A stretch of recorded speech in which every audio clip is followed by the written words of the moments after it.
Hi everyone, it's Mrs. Lamondo and I'm back for your next lesson in our Fontes and Pinnell reading mini lesson series. Today we're going to have actually two different books. I'm going to read you one and then we're going to listen to another one that continues along with that theme of kindness and respecting others' differences that we talked about in our last lesson. So let's start out with a great book. I'm just going to move my chair this way, called Heroes.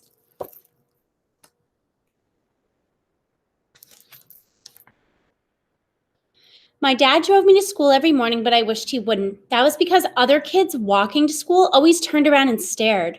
Some pointed and others pretended their fingers were guns aimed at us. How come we're always the bad guys? I asked my dad. That's only in the movies, he replied. Still, if I could talk my dad into it, I had him pull the truck over and drop me off down the street from school. After school, I got together with my friends. I tried to start a football game, but they wanted to play war again. That was because they had an enemy to fight. Me. Tori had all the toy guns, and Zach and Reggie always helped bring them to the woods at the end of the street where I met them. Zach usually brought something that was his dad's. He showed us pictures of his father in the war or some of his medals. He was a war hero, Zach said, and then repeated how I always had to be the enemy when we played war because I looked like them. Seems like it would be pretty lonely to be the narrator right now. Get moving, Donnie, Zach commanded. You're the bad guy, and we're going to hunt you down. No, I'm not, I protested. My dad was in our army, and he fought in Italy and France. And my uncle Yosh was in Korea. No way, said Zach. How could dad or uncle be in our army? Tori asked. Yeah, Reggie agreed. There wasn't anybody looking like you guys on our side. If you can't prove it, you better start hiding, Donnie. I couldn't prove it, so I had to be the bad guy again. I hated it. Still, it was better than having no friends at all. But I knew my dad had stories, and I could prove he was a hero. I sometimes overheard him talking with his army buddies at the gas station. I probably asked him 100 times to tell me the old war stories, but each time he just shook his head. Once I tried to unpin the war medals from my dad's veteran's cap at home to show everybody. I got in trouble for doing that. When I told him I needed something to prove he was a war hero, he just said, "You kids should be playing something else besides war." Uncle Yosh was the same way. He sat in the station with us drinking his coffee, but he was always quiet and never talked about Korea. One time I asked him about it. Real heroes don't brag, he said. They just do what they're supposed to do. When he came to our house, he didn't like me watching war shows on TV or even news about a new war in a country called Vietnam. I hated being the enemy so much that I decided to hide so my friends would never find me.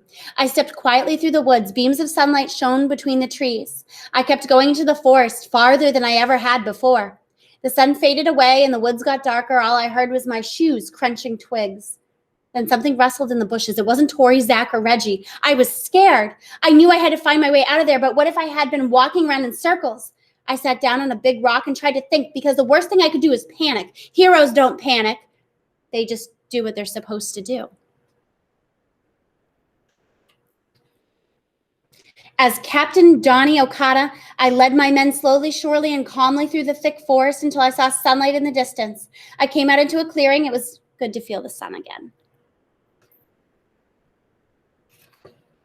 Pow! We got you now, Donnie! Zach and Reggie ran toward me in the clearing. I dropped my toy gun and dashed through the woods. Heading down a trail, I tripped and slid most of the way on the seat of my pants, then ran as fast as I could. These guys chased me all the way to my dad's gas station. They wouldn't quit. Rat-a-tat-tat-tat-tat, pow, pow, pow. You're dead, Donnie. Uncle Yosh hurried from underneath a car he and Daddy were fixing. Uncle Yosh looked mad. Dad got up too to see what was going on. I'm not the bad guy, I cried, running to my dad's place. Dad put his hand on my shoulder. Come on, kids, he said. Donnie has had enough. Uncle Yosh looked at the toy guns and looked even madder. Ah, Donnie, you're no fun, said Reggie. I looked up at my dad. I almost yanked the pockets off his oily gas station coveralls when I pleaded with him. See, Dad, can't you tell me anything? Can't you let me prove to them we can be heroes too? My dad looked at Uncle Yosh. Uncle Yosh took a moment to think, then he nodded in agreement. We'll come pick you up at school tomorrow, my dad said.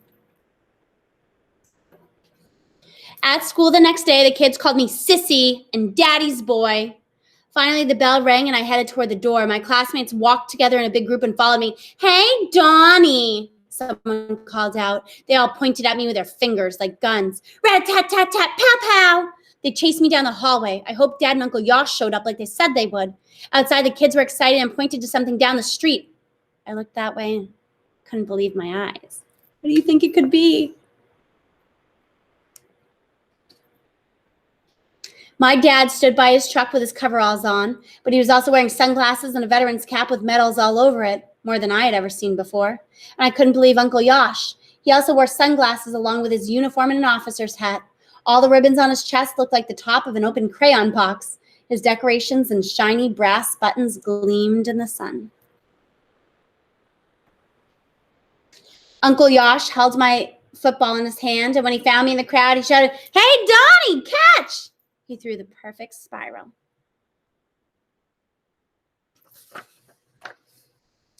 Instead of driving me home like I thought was the plan, my dad and Uncle Yosh stuck around for a while to make sure I would be okay. Then they drove off, leaving me there holding the football. Who wants to play? I asked. Zach, Reggie, Tori, and a bunch of other kids did, so we ran off to the playground. This time they were following me instead of chasing me. Wow, I really enjoy that book so much because sometimes I think people are quick to judge others based on how they look or their perceptions, what they think to be true. And Donnie's dad and uncle were every bit the war heroes that other kids' family members were as well. All right, let's take a look at our lesson today. Today we're going to look at, we just read Heroes, MGT U1 Lesson 4. So we're up to Lesson 4 today. So when we made our classroom agreement chart, one of the things we discussed was voice level. Why are appropriate voice levels important at school or online in Google Classroom? So let's create a voice level chart with 0 to 3. 0 means silent, 3 means outside voice. How would you describe level 1? What about level 2? I want you to think that to yourself right now.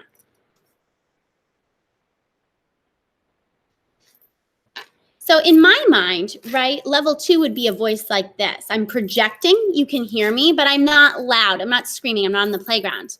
And level 1 would be more when you're talking one-on-one with someone, you're talking quietly, almost like a whisper. So here we have independent reading, guided reading in small groups, speaking to the class, reading aloud, recess, independent work, and taking tests. So our options are silent, soft voice, strong voice, outside voice. So first I want you to think about independent reading. When we're in the classroom, what should our level be? If you guessed 0, you're right. When we are reading to ourselves, we should either be a 0 or a 1. A 1 would be only if you're reading out loud to yourself in a whisper voice. How about guided reading in small groups? If you're meeting with myself or Mr. Castor or Mrs. Palermo. If you guessed 1, you're right. We should be talking in a soft voice. How about when you're speaking to the class? What do you think your voice level should be? If you guessed 2, you're right. You should have a strong voice that projects so everyone can hear you. How about reading aloud? If you guessed 2, you're right. You should have a strong voice that others can hear. How about recess? I bet that one was easy. That should be a 3, an outside voice. How about when you're working independently by yourself? If you guessed a 0 or a 1, you're right. You should have a silent or a soft voice if you have a question. And when we're taking tests, what do you think that should be? That should be a 0 as well. Now, some of these things apply to us when we're in the classroom, and obviously we're not in the classroom right now, but it's good to take a look at this and remember what our voice levels should be. So the last thing I want to do is show you another book called The Other Side. Thinking about Donnie in Heroes, I want you to see if you can find any similarities between him and our main character in this book. Hey kiddos, welcome back to Busy Book Club. I'm Miss Sunny and I am here to read this book with you today called The Other Side.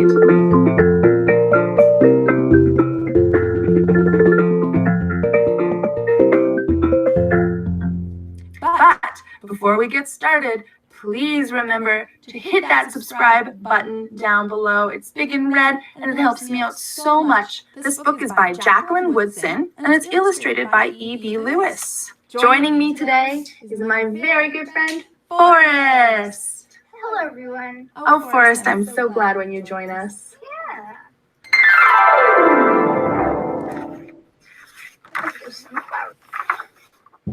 That summer, the fence that stretched through our town seemed bigger. We lived in a yellow house on one side of it. White people lived on the other. And Mama said, "Don't climb over that fence when you play." She said it wasn't safe.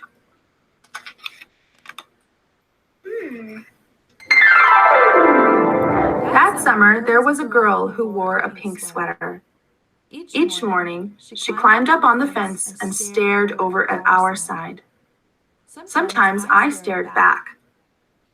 She never sat on that fence with anybody, that girl didn't. Sounds kind of lonely. Yeah. Once, when we were jumping rope, she asked if she could play, and my friend Sandra said no, without even asking the rest of us. I don't know what I would have said. Maybe yes, maybe no. How do you think they feel? Confused. Yeah, that makes sense. That summer, everyone and everything on the other side of that fence seemed far away. When I asked my mama why, she said, "Because that's the way things have always been." Sometimes when me and Mama went into town, I saw that girl with her mama. She looked sad sometimes, that girl did. "Don't stare," my mama said. "It's not polite." They're interested in each other. Yeah. It rained a lot that summer. On rainy days, that girl sat on the fence in a raincoat. She let herself get all wet and acted like she didn't even care. Sometimes I saw her dancing around in puddles, splashing and laughing. Mama wouldn't let me go out in the rain. "That's why I bought you rainy day toys," my mama said. "You stay inside here where it's warm and safe and dry." But every time it rained, I looked for that girl, and I always found her somewhere near the fence. Someplace in the middle of summer, the rain stopped. When I walked outside, the grass was damp, and the sun was already high up in the sky. And I stood there with my hands up in the air. I felt brave that day. I felt free. I love her happy smile. Yeah. I wonder if that's a picture or if that's painted. That's a painting. Wow, that's a very good job. I got close to the fence, and that girl asked me my name. "Clover," I said. "My name's Annie," she said. "Annie Paul." "I live over yonder," she said, "by where you see the laundry. That's my blouse, hanging on the line." She smiled then. She had a pretty smile. They looked happy to meet each other, but a little shy.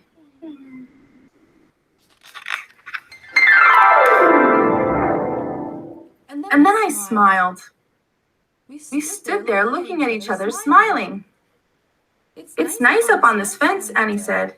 "You can see all over." I ran my hand along the fence. I reached up and touched the top of it. "A fence like this was made for sitting on," Annie said. She looked at me sideways.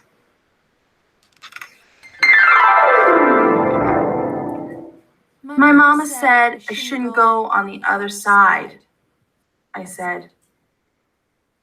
My mama says the same thing, but she never said nothing about sitting on it. Neither did mine, I said.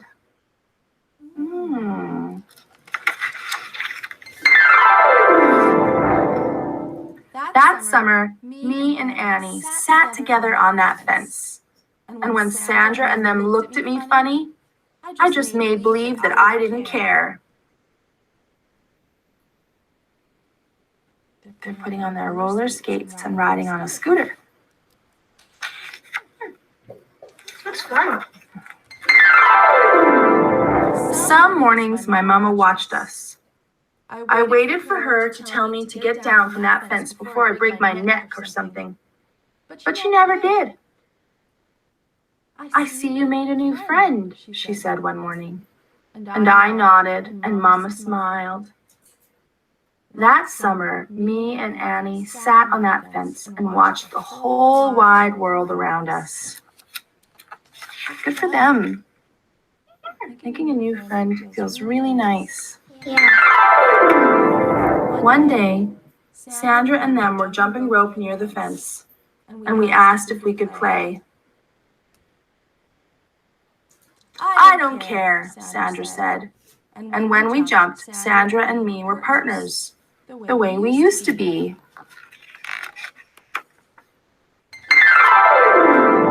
And when we were too tired to jump anymore, we sat up on the fence, all of us in a long line.